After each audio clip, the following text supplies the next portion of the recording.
Dear colleagues, good afternoon.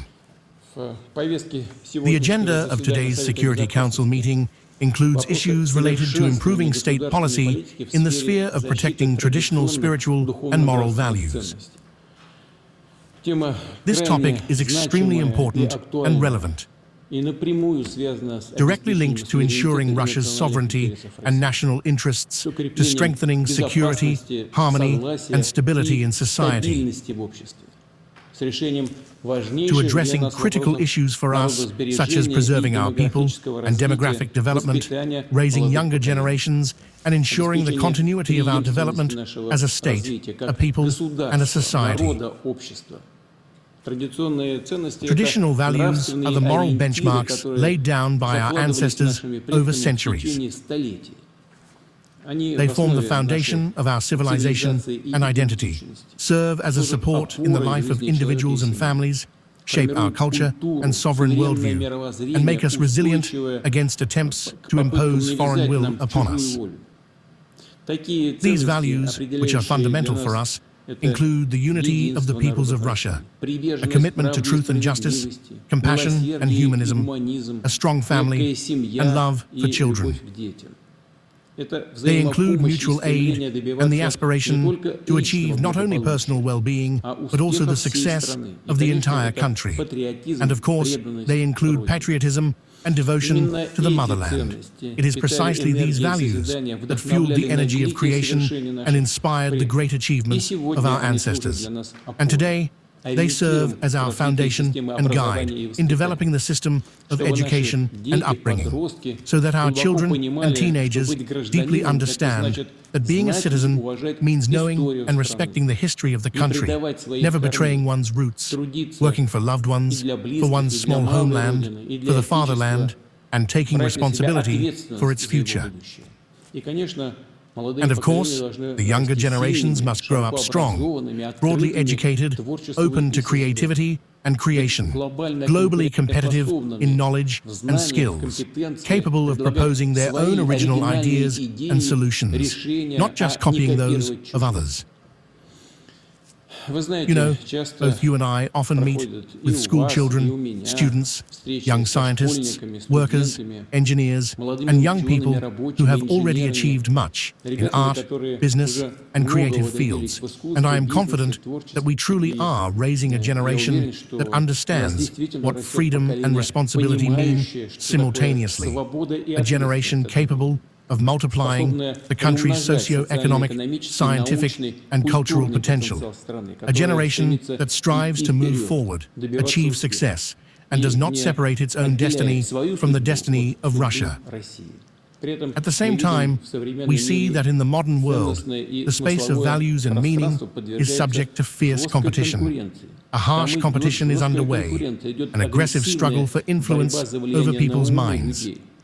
Traditional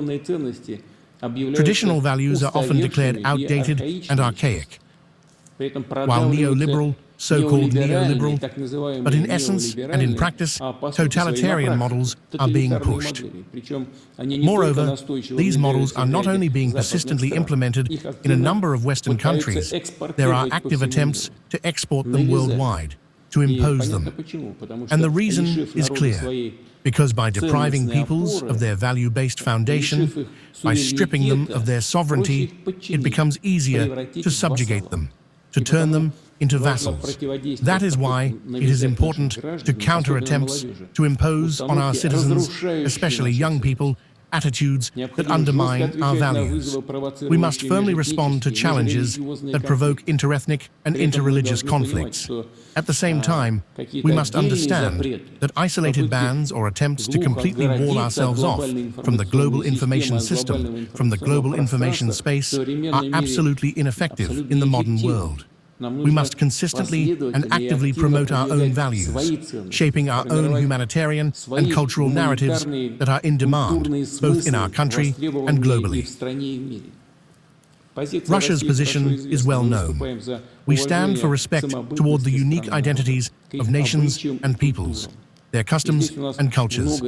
And here, we have many like-minded allies and supporters, truly all over the world. It is important to coordinate our efforts with partners in BRICS, the CSTO, the CIS, and other countries that share our approaches. And of course, we must remember the lessons of history.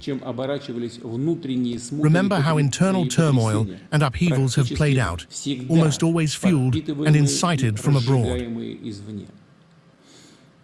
Those who sought to weaken Russia have always provoked precisely a crisis of values and national division. It is crucial for us to preserve and strengthen the unity of society. We must support initiatives by citizens, public organizations, religious groups, and volunteer associations that are aimed at achieving this. Let me remind you that our fundamental value principles are enshrined in the Constitution and strategic planning documents, including the foundations of state policy for the preservation and strengthening of traditional Russian spiritual and moral values. Building upon this document, a corresponding action plan has been implemented since July 1st of last year. It encompasses not only the humanitarian sphere, but also many other areas. All our regions, ministries, government agencies, scientific and cultural institutions, and all levels of education are involved in its implementation. In this regard, I would like to note that the educational component has returned to Russian schools on a systematic basis, and this approach is important for children. It is supported by both parents and teachers who understand that upbringing and education are inseparable. It is precisely together that they shape a well-rounded individual. Thus, the All-Russian Weekly Lesson, Conversation about Important Matters, has taken a significant place in the educational process. This format is constantly evolving, becoming more interesting, useful, and in demand. Truly remarkable individuals participate in it. Their achievements, labor, courage, and heroic deeds serve as examples for young people. These include leaders in their professions, heroes of Russia, participants in the special military operation, and of course, children themselves. I would particularly like to highlight the movement of the First and UNAMIA. They unite millions of children and implement numerous extracurricular programs based on traditional values. Today, let us discuss how the action plan for implementing the foundations of state policy for the preservation and strengthening of traditional values is being carried out overall, what tasks have been successfully addressed, and which issues remain problematic. It is evident that we must continue building a systematic state policy for the preservation and protection of traditional values in the long term. To achieve this, corresponding sections and sets of measures should be incorporated into the strategic planning documents currently under development. Additionally, we need to improve legislative and regulatory acts aimed at safeguarding traditional values. On May 9th, we marked the 80th anniversary of the victory in the Great Patriotic War. Fighting for freedom, our people demonstrated an inspiring example of unity and patriotism. Preserving the memory of the courage and achievements of the victorious generation holds immense moral, social, and national significance for us and for our future. I emphasize once again, we must continue to firmly uphold the historical truth about the events of World War II and the decisive role our people played in the defeat of Nazism, no matter the circumstances. Systematic work on historical education and combating the falsification of history must continue.